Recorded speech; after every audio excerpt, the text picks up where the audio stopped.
How I moved on from my ex. I was asked to post my story by a friend. He said it would give people suffering through infidelity hope. I met my ex, Kara, in early 1994. We clicked fast. We introduced each other to our families and friends. Within a month, everyone got along great. At this point, life was perfect. 1 year after we met, I asked Kara to marry me. She accepted and we started planning our wedding. We decided on a date in August 96. I was walking on air. Kara moved in with me in early March 96. She wanted to find a job quickly and contribute to the household. I wanted her to wait until after the wedding. I made more than enough to easily support us both, but she was adamant. This is when things started to fall apart. She went to work for a design firm. In late March, within a month she started working.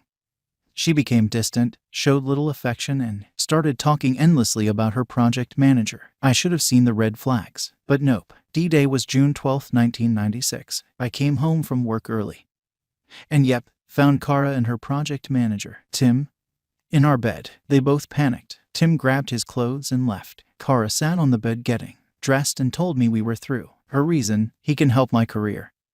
You can't. 2 weeks after, Kara's BFF, Terry, called. She hadn't spoken with Kara in a while and wanted to chat. I told her what happened. She thought I was making a joke and started laughing. When I was silent, Terry realized I was serious. Kara had been kind enough to give me her new address and phone number if I ever wanted to chat or visit. Like that was going to happen. I gave Terry her address and number. Terry came to my house about 2 hours later. She is normally very upbeat and smiling. This time, she looked like she wanted to murder someone. She came in and gave me a hug. She cut loose with massive outburst about Kara and how she was lying B-word and that she was done with her. Kara had told Terry that I was physically and emotionally abusive. What a pile of crap. Terry and I started hanging out together. We never really talked a lot before. Turns out we both absolutely love British history and Italian food. Terry went back to school to finish her thesis in the fall of 96. We called each at least once a week and we also visited each other a few times. In early November I called and asked if could visit her on the 9th. She was about to start doing some hard research and I knew her time was going to be needed for her project. I went to her apartment. When I got there, she asked me if I was calling and visiting her because I wanted to talk to someone or was it because I liked time with her. This made me chuckle. I told her that my friends live within a mile of me. If I wanted to just talk or hang out, I wouldn't run up my phone bill or drive 2 hours. I liked being with her. She smiled and we went out for dinner and a movie. When we went back to her place, she turned and kissed me. I was stunned but quickly recovered and kissed her back. Our first date. First kiss and the first time we slept in the same bed. The other first happened the next day when I left to get breakfast for us and came back to her apartment with engagement ring. We were married on May 9, 1998. A few months after we were married, my sister called. Kara wanted to talk to me. She gave my sister her number. Terry said I should call, so I did. She apologized and wanted to know if we could try again. I thanked her, said I had moved on. At this point, Terry got on the call. Kara ended the call quickly after that. Kara called my sister and said that we had betrayed her. WTF. Edit.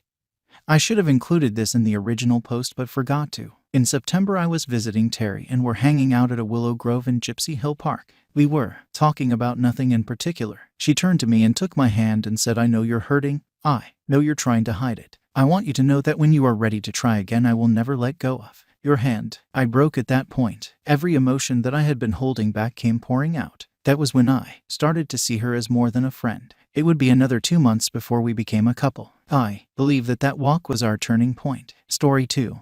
My GF cheated with best friend and everyone is telling me to forgive and forget and stop being insecure. I may have been with my girlfriend for 5 years and have known my friend for 13 years, and this story begins about 1.5 years ago, which was when my girlfriend started being secretive, so hiding her phone, going out late with friends, etc. At first I thought nothing of it, but around a month or 2 later, while my girlfriend was sleeping, I saw a message on her phone from my friend. I was at first confused, but when I clicked on the message, it was a long chain of flirty messages and nudes. I took pictures of it all. I did not sleep all night. I was heartbroken. The next day I confronted her. At first she lied and denied it, and when I showed her what I save on my phone, she started crying and begging me not to leave her, and it meant nothing. She only loved me, blah blah blah, the usual. I asked how long she had been cheating. I knew how long, about 3 weeks or so. She told me it was for only 1 week and it meant nothing. I told her to tell me the truth and she lied again. I told her I knew how long and we are done. She started yelling, crying, screaming, and called her mom and friends, who bombarded my phone with messages like it was a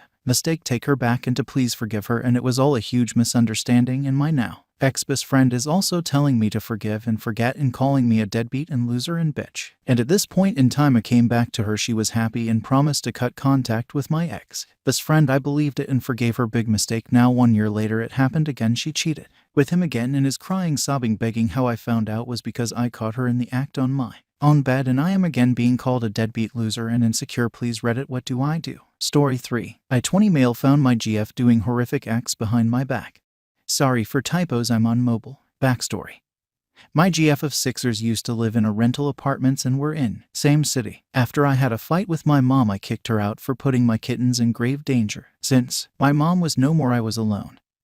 I thought the best option would be to ask my GF to move in with me, which she did, but things were off. For a side note, I am a kinky guy who doesn't hesitate to do any sort of act and play in bed. It was all good. 2 years ago I asked her for an L and she denied, and I didn't ask her anymore. Now in present she felt off and different, and I started noticing she is very cautious with her phone. When we were sleeping, I went through her phone.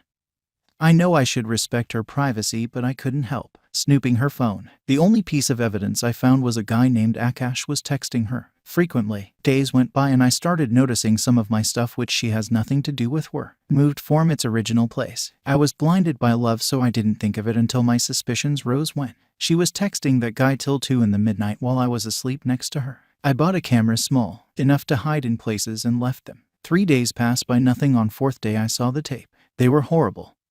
She did everything with that guy that I asked, even begged her to do with me, and she denied. Since I'm Indian, performing Kama Sutra was one thing I always wanted to do. I told her that as well. She did an L and many more positions. I sat there in shock, anger, and disgust. The only thing roaming in my head was, why not me? I wanted all that, yet not me. She was living off my money. I was the one giving her everything I wanted. Then why? I cried a lot. Next day she was bitchy as usual. I told her I needed to show her something, and showed her the tapes. She was petrified and started crying and begging for forgiveness. She said she didn't know why she did it. She was the girl I wanted to marry, and she even met my family. 6 years of love and care wasn't enough. She said wanted to do all the stuff with me but was scared. Like she wasn't scared to do it with stranger. I kicked her out and packed all of her belongings. This all happened yesterday, and my phone is blowing with her calls and messages. I had blocked 5 numbers until now. God knows how many more she has. It hurts for me as I'm thinking, that was I not good enough? I just want to know, are all of them like this? Edit. Thank you all for your love and support. I told all of her family and mutual friends about this, yet some of her friends are taking her side. And I showed her parents the video, and now they are disowning her and the person asking for video. Though it's not an exhibition, keep your dong to yourself.